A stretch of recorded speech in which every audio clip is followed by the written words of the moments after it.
Are you all prepared to watch Usher testify at Diddy's trial? Are all of you prepared, as the streets are, claiming that he was among the several, was called to testify regarding what actually took place at the Diddy Child of Flavor camp? I mentioned that earlier, that he said about Stevie J. The Usher part, that's a touchy situation, man. You know what I'm saying? Because I had a certain feeling, and I felt a certain way when Usher got on Shay Shay, and I don't mean to mention other people's platforms, but he got on Shay Shay and he mentioned how great and how good Puff taught him and everything. You know what I'm saying? About the business, right? I know, and people know, that was around that in that time that Puff and Usher did have a situation. And that situation led Usher to the hospital. Now, it gets even more spicy, gentlemen. According to rumors, Kim Porter has a tape that will blow everyone away. Our thoughts, and it will be performed in, what does she know about the court? Does she notice, and if so, why? Maintain the recording protection policy. Or simply receipts in case something went wrong. Let's face it, Kim was present at several crucial junctures in Diddy's life. Therefore, if anyone was aware of what inside information about Diddy and Usher was, this trial is already giving her baby energy documentary on Netflix, and we're only in the first episode, so let's get started.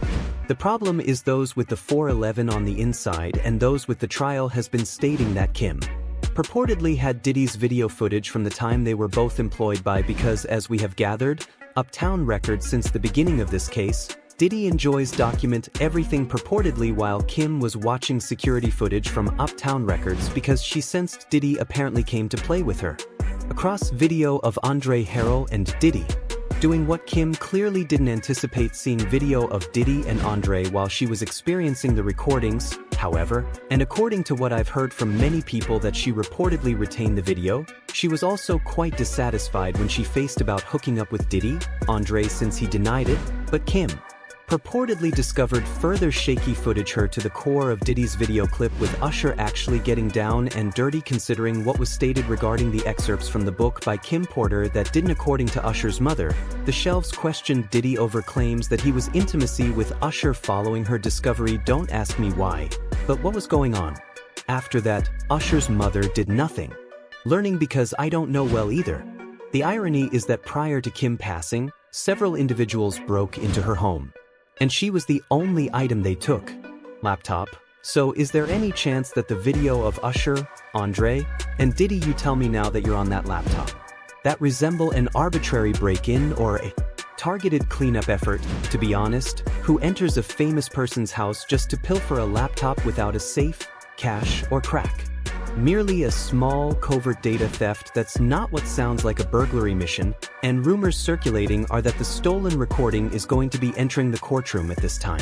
The fact that Usher's name has previously appeared a couple times in relation to when Diddy originally signed with LaFace Records while he was a young teenager, and he received Diddy as a mentor when Usher's mom acknowledged her lack of knowledge regarding Diddy around the time of Usher's initial signing to LaFace Records. However, she provided him with Usher, and Diddy, who served as mentors, relocated to New York, will remain with him, as Usher's mother claimed that Usher had reached puberty when he essentially lost his record and voice.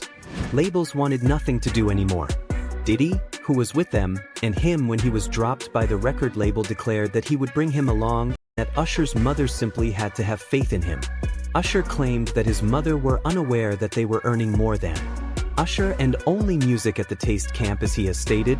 The things he encountered while residing with, to put it mildly, Diddy, was shocking, and he also claimed that as a father, he would not permit his child to go to the camp for puppy flavor. Never.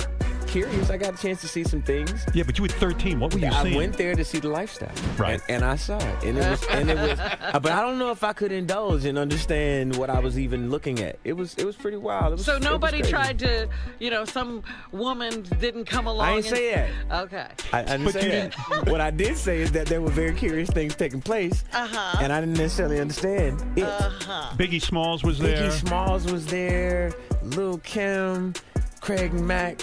All these people are hanging around. Yeah, man. Faith Evans, And your Jodeci, parents were Mary J. okay? Blige. They didn't know nothing about it. Oh. I was having a good time. You know what I mean? Does he have you doing any chores? Are you doing dishes at all? I mean, to keep you humble somewhat? Or are you just like, can you stay up till 4 a.m. with them and party? I mean, I could. I actually stayed up longer than them. And what kind, do you have money? What's going on? I mean, I had like per diem. Yeah. I had like, you know, What like a a living. life. Yeah, it's pretty crazy. 14 years old. You're a dad now. Would you ever send your kid to puppy camp?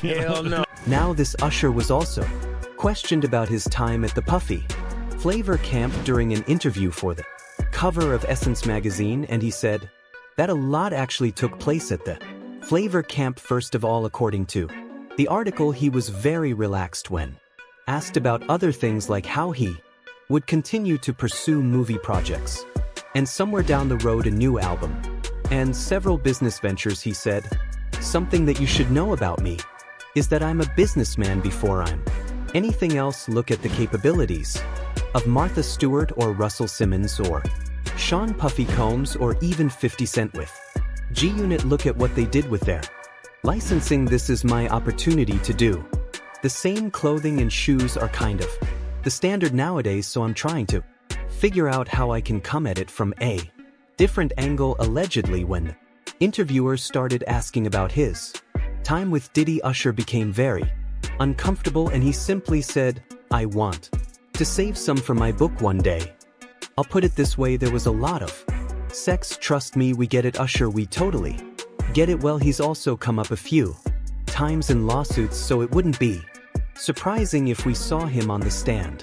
For instance, Usher was mentioned in the lawsuit against Diddy by Lil Rod, where Rod talked about Diddy bragging about hooking up with an artist who performed at the Super Bowl and had a successful Vegas residency. In addition, Dawn Richards' bombshell lawsuit against Diddy also mentioned Usher, as she claimed Usher now and Jimmy Iovine witnessed Diddy allegedly pounce on Cassie in her lawsuit. It says, in the weeks and months leading up to the Bad Boy in Coke deal, Mr. Combs had frequent meetings with producer and then CEO of Interscope Records Jimmy Iovine. On one such occasion, Combs hosted a dinner at a West Hollywood, California restaurant which Miss Richard and Miss Harper were required to attend. Among the guests at the dinner were celebrities like Neo and Usher, as well as Mr. Iovine. At the dinner, Mr. Combs and Miss Ventura had an argument in front of the dinner guests.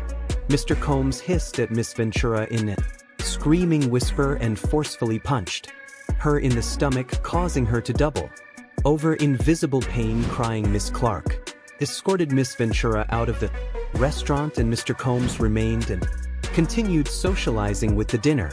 Therefore, in addition to the lawsuit and Usher's own statements, we also had Gene Deal stating that he couldn't comprehend Usher's chanting the praises of Diddy, but a lot of people from the past are aware of this. What transpired with him? I let Usher explain that to y'all.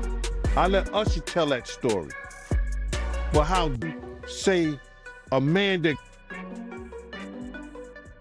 you gonna give him a pass? Bruh, you know I know. Additionally, have you ever noticed how awkward Usher becomes around Diddy, particularly when he says, for example, some highly provocative items? Observe his response when Diddy was describing to Kevin Hart how they once to awaken together. Every day one, we used to wake up and, pause, but like just back in the days when he was like 10 and I was a little bit older, his older brother, we used to fight over the Frosted Flakes, you know what I'm saying, before pause was invented, you know what I'm saying, but it's my brother for real. We used to actually wrestle off of the Frosted Flakes because he used to always get up early with me, now he's one of the richest stars. Additionally, Diddy once called Usher fly and mentioned that he was eating cereal in his kitchen. I was so mesmerized, I don't even know what you're talking about. I was just so blown away by the stamina, the connection, being able to be connected, that long, so much, yeah, so much, all those dance numbers that on the just the time with it, breathing in. Yeah, they yours when you don't see this. This ain't for nobody else but you. You take your time, boy. I see you. Fly ass fucking doing baby. You were in the kitchen eating all my cereal. Man, you doing babies in a pink suit. God is the greatest. Won't he? So if Usher was indeed subpoenaed, that wouldn't be surprising. I'm just wondering if the defense will bring up his own dirty laundry, like how he allegedly gave several people STDs. Remember, there was a time when a woman named Quantasia Sharpton, along with a Jane Doe and John Doe, sued Usher, claiming they all had relations with Usher, and they all said he risked their health by not telling them about his alleged herpes diagnosis, and were seeking unspecified damages. The woman, who did not identify herself, said that she slept with Usher at least twice, and after contracting the STD from him, her twins were stillborn, which is a direct consequence of giving birth while infected. And like I said, there was also a John Doe who said he hooked up with Usher at a Koreatown spa in Los Angeles and unknowingly got infected. In addition, there was also a guy who spilled some time back on how Usher had been rolling, saying that Usher was a little too comfortable at a gay club. Following Usher's first performance, everyone gathered in his dressing room, sipping champagne, when someone approached with the notion that they ought to visit a club. At this point, the informant asserted the group visited a well-known gay nightclub, declaring, "We weren't trying to find a gay club. I mean, the majority of us just happened to were gay, so we simply proceeded to a location where," knowing that Usher apparently had a discussion with an elderly man, and he even described the club's circumstance, claiming that Usher was talking all. "I believed the two were up in this guy's face. Of them will begin sharing a kiss. I couldn't trust my eyes at first, but this is Chelsea, so I thought anything goes." Next, when questioned if Usher enjoyed myself, "I know," the insider stated, he did, considering how cruel honey cross-examination helps improve Usher's condition. If he does take a stand, be ready.